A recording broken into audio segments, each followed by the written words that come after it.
Let's go to Islamabad, the capital of Pakistan, of course, and speak with Hannan Hussain, who's a senior expert at Initiate Futures. It's a think tank based in Pakistan. Thank you so much indeed for your time, Hannan. Can I just take you back to the negotiations that were happening before the Americans and Israelis began this war against Iran? Both sides are saying that the other was lying during those negotiations, that they never had any intention of reaching an agreement. What do you read into that? I mean, is it possible that both knew that they were never, ever going to reach an agreement and that they were just posturing? Well, I think, from the U.S. side, the signs were a bit more plausible. The U.S. example withheld a lot of the bargaining leverage that it had. There was no serious attempt to, for example, follow through on the nuclear angles as well, because we did see that the preparations for the military assault you see right now, the entire interference and influence operations, was months in the making. So the U.S. obviously had a conscious strategy of negotiating in a way that kind of provided a cover for Israel to kind of participate with the U.S. and then time this operation going forward. We've seen earlier signs as well, the military blockade as well as these influence operations, which were kind of penetrating into the supreme leader's inner circle. But when you look at, for example, Tehran's side, I think the optimism was less because on Tehran's side, they were obviously on the table to negotiate on sanctions relief, be that pessimistic or optimistic. We did see through intermediaries as well. For example, Oman's foreign minister also racing to Washington to also have a last-ditch effort. But I think on the U.S. side, the planning about taking down Khamenei and then, of course, building on the protests which we saw in December was largely a conscious strategy. And I think using diplomacy kind of gave the United States that cover to kind of advance this operation and time it in a way that was able to get through with the target going forward. So yes, I think the diplomacy angle on both fronts, there was limited takeaway from both sides.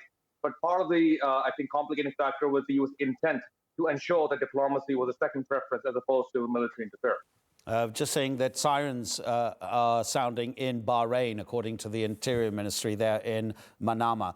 Hannan, what about this strategy that Iran is employing, attacking U.S. allies in the Gulf? The purpose of it is quite clear, to just make sure that the region suffers because of U.S. and Israeli actions, and therefore those allies might be able to influence the attacks on Iran. But the destabilization that it's creating could well risk some sort of global economic meltdown. Absolutely. I think, the costs outweigh the opportunities there. So a couple angles to consider. First of all, when you're attacking U.S. assets in these countries, I mean, Iran geographically is tied to these countries, and there's a lot at stake bilaterally as well, for example, for Iran to work through contingencies as well.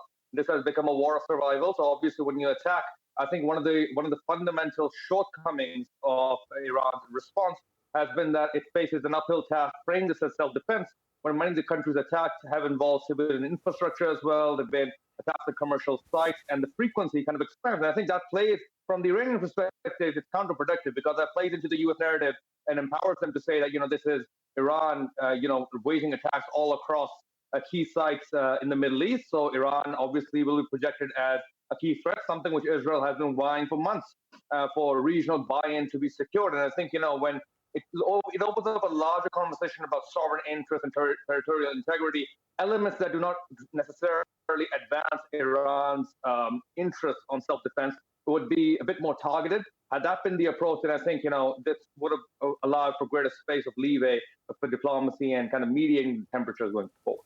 Hannan Hussain, thank you so much. Brief but very instructive for us. Thank you.